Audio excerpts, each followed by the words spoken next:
বৈশাখী উৎসব আমাদের দেশে একটি বড় উৎসব। এই উৎসবটি পালনের জন্য বিভিন্ন সম্প্রদায়ের মানুষ সারা বছর ধরে অপেক্ষা করতে থাকে। ভিউয়ার্স, আজকের ভিডিওটি এমপিওভুক্ত শিক্ষকদের বৈশাখী ভাতা নিয়ে। বৈশাখী ভাতা কবে ছাড় হবে, সরকারই বা কি ভাবছেন বৈশাখী ভাতা নিয়ে, এবং সারা দেশের শিক্ষক সমাজরা কি ভাবছেন বৈশাখী ভাতা নিয়ে, এ সম্পর্কে বিস্তারিত জানাবো আজকের ভিডিওতে। প্রিয় ভিউয়ার্স, আজকের এই নতুন ভিডিওতে সবাইকে স্বাগত জানাচ্ছি। আপনি যদি আমাদের চ্যানেল রফিকুল এডুকেশন বিডিতে নতুন হয়ে থাকেন, অবশ্যই চ্যানেলটি সাবস্ক্রাইব করে রাখবেন, আর ভালো লাগলে লাইক কমেন্ট করবেন। তাহলে চলুন শুরু করা যাক।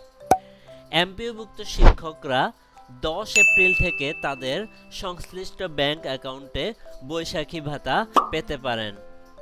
যতটুকু জানতে পেরেছি, 10 এপ্রিল শুধু এমপিওভুক্ত শিক্ষকদের বৈশাখী ভাতাই দিবে না, তাদের মার্চ মাসের যে বেতনটা বাকি আছে সেটা এপ্রিলে দেওয়ার কথা, সেটাও সরকার যাতে 10 এপ্রিলের মধ্যেই বৈশাখী ভাতার সাথে একসাথে এপ্রিলে দেওয়া হয় তা মাউসি সুপারিশ করবে ঈদের পরপরই মন্ত্রণালয়কে, যেন 2-3 দিনের ভিতরেই মন্ত্রণালয় সেটাকে অনুমোদন করে দেয় এবং শিক্ষকরা যাতে সরাসরি ব্যাংক থেকে টাকাটা তুলতে পারেন। ভিউয়ার্স, আজকের ভিডিও এ পর্যন্তই। ভিডিওটি যদি ভালো লেগে থাকে অবশ্যই লাইক কমেন্ট করবেন।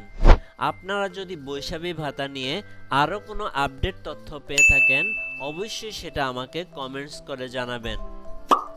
আবার দেখা হবে নতুন কোনো ভিডিও নিয়ে নতুন কোনো দিনে। সবার সুস্বাস্থ্য ও দীর্ঘায়ু কামনা করে আজকের ভিডিও এখানেই শেষ করছি। সবাই ভালো থাকবেন। আল্লাহ হাফেজ।